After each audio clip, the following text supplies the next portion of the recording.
Hey everyone, just a warning that this episode contains heartbreaking details about a recent arrest in a 2011 cold case death of a newborn baby girl. Listen with care. Good afternoon. Thank you for being here. My name is Laura Perkins, and I'm a public information officer with the Minnesota Bureau of Criminal Apprehension. We are here today to provide an important update in a case that has spanned more than a decade. On September 5th, 2011, a family was out boating on the Mississippi River near Winona, Minnesota. A mother and her son noticed something floating in the water, a white bag.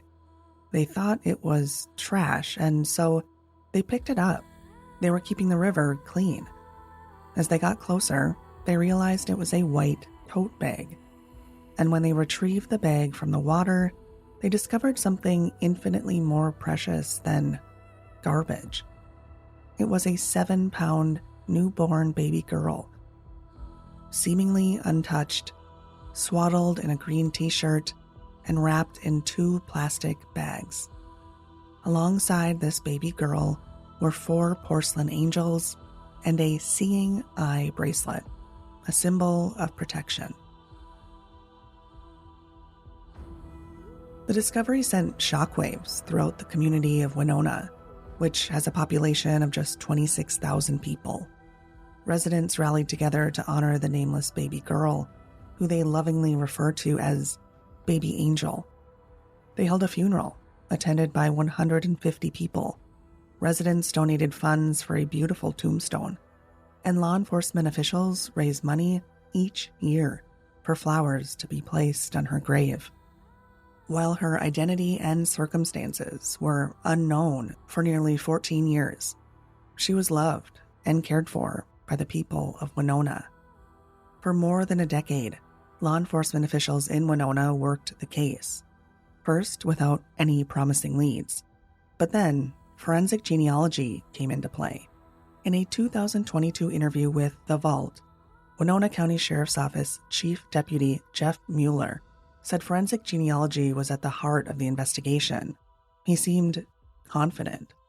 And in April of this year, their efforts came full circle with the announcement of an arrest and the identity of baby girl's mother. Her name is Jennifer Baechle. And all along, she's been living in plain sight in the small city of Winona. In the wake of the arrest, the Winona County Sheriff's Office held a press conference on April 24th, 2025. Hello, I'm Sheriff Ron Ganrud. For more than 13 years, Baby Angel's tragic death has weighed heavily on the hearts of the Winona community. She deserved better than a watery grave. She deserved more than a life cut short. And while her birth mother remained hidden, this community wrapped its arms around this little girl. More than 150 people gathered to mourn our baby angel all those years ago. And ever since, they've waited in patience for answers that she deserved. We never gave up working to find those answers. Our investigators and partners at the BCA conducted many interviews, collected many DNA samples, and pursued every tip and every lead that we got. Baby Angel's mother is a local, well-known resident, a pillar in the local arts and music scene, a wife and mother of 2, who volunteers with nonprofits and cooks for church fundraisers, including one benefiting the Winona Immigration Network. And she's an English instructor at Winona State University, her alma mater. Representatives with the Winona County Sheriff's Office admitted she didn't fit the profile of the suspect they were tracking down all these years, and they're grappling to wrap their heads around it all. Rochester Post Bulletin reporter John Molseed has been covering the baby angel story for the last year, and just recently wrote about the community's response. She was teaching English courses as an adjunct faculty member at Winona State. She was on board of directors at the local food co-op. She was a volunteer and attendee of music festivals and art festivals around Winona. Mother of two, she was fairly high profile for a certain group of, creative professional people in the city of Winona. In March of 2024, just over a year ago, John came across a search warrant application. He was among a handful of people within the community who knew she was on investigators' radar. Here's John. In March of 2024, I was working the court and crime criminal beat and the Post Bulletin, kind of a temporary basis at the time. And I came across a search warrant, or an application for a search warrant that was filed in Winona County in late March of 2024. And it was asking a district judge to approve a DNA swab on a woman who was believed to possibly be the mother of baby Angel on what was kind of a cold case at the time. Yeah, so you broke that story then. That's right. Okay, and after that, so, at that point, did you reach out to law enforcement and ask them some more questions? Yes, I reached out to the sheriff at the time, Ron Ganrud. He was the chief deputy when baby Angel was found in 2011, and asked him about the search warrant. The search warrant did name a possible suspect, but without any charges or any further information. We decided to withhold that kind of information, but I just wanted to see where the investigation was, what were the facts surrounding the application for that search warrant, and see maybe what we could report on that would be responsible, but also let people in the community know that there had been a major breakthrough in this case. This is a judgment call made by editorial departments. If a person is suspected of a crime but has not been charged, there's an argument to be made that their identity should not be printed until and if charges arrive. Every case is different, and every news organization has their reasons for the decision to print the name of the individual or individuals who are subject to the search warrant application or not. Roughly 1 year after John broke that story, he learned that the individual named in that search warrant was, in fact, baby Angel's mother. So for a year then, she knew this might be coming?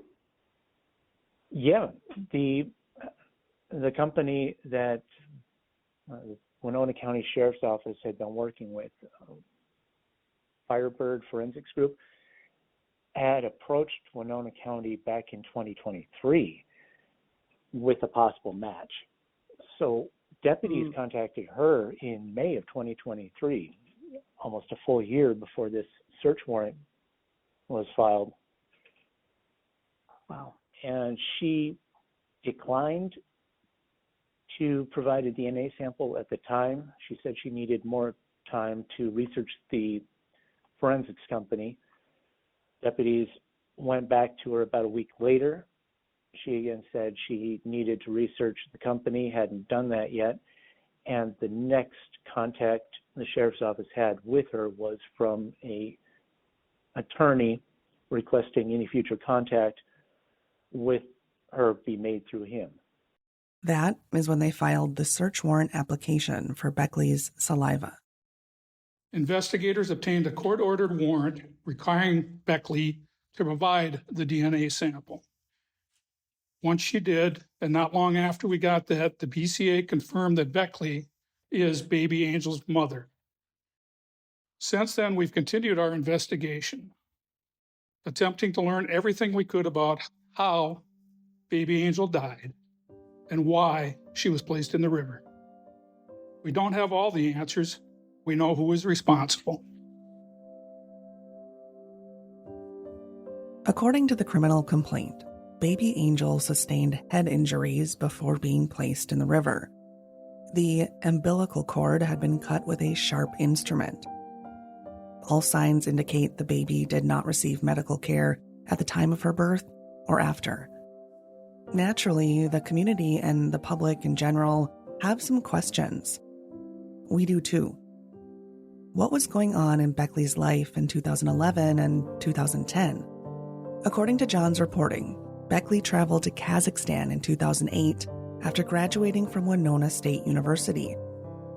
She taught English in Kazakhstan from 2008 until her departure in December of 2010. 9 months later, baby Angel was found floating in the Mississippi River. When Baechle returned from Kazakhstan, she lived in a van down by the river. Her friends explained that, at that time, they assumed she was living through her bohemian phase of life, removed from society, in a way. The search warrant revealed Baechle's family knew she was living in a van in 2011, but had no contact with her that year. Family members also told investigators they recognized the angels found inside the tote bag because Baechle collected angels.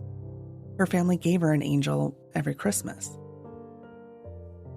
The revelation of Baechle's arrest did not just impact her family. Friends and acquaintances throughout Winona were caught completely off guard. Not surprisingly, some of her friends and acquaintances did not necessarily want to go on the record involved with the story. But I did talk to a few people who had worked with her, people who were her friends, people who had attended school with her. And without any prompting, a word that kept coming up was stunned, just absolutely stunned, from people who know her, people who worked with her, people who were involved with creating community art and music with her.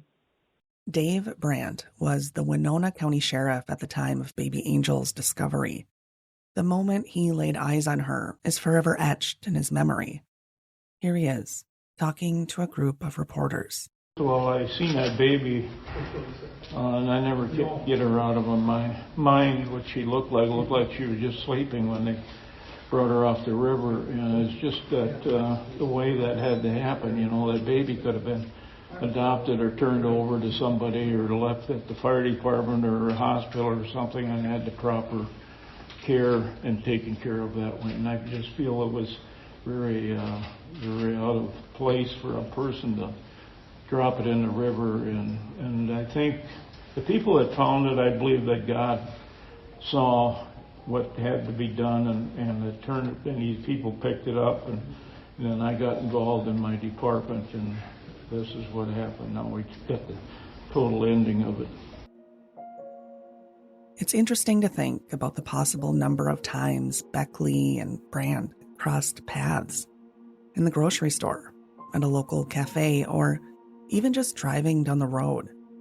Baechle was walking around for 14 years with a secret, and Brandt, even in retirement, was eager to unravel that secret. Baechle was released on a $200,000 bond. Because the county successfully argued she's a flight risk, her release is conditional. She has to wear an ankle monitor. Baechle is scheduled to be back in court July 7th, where she'll face 2 counts of manslaughter. Together, they carry a possible sentence of 48 months in prison.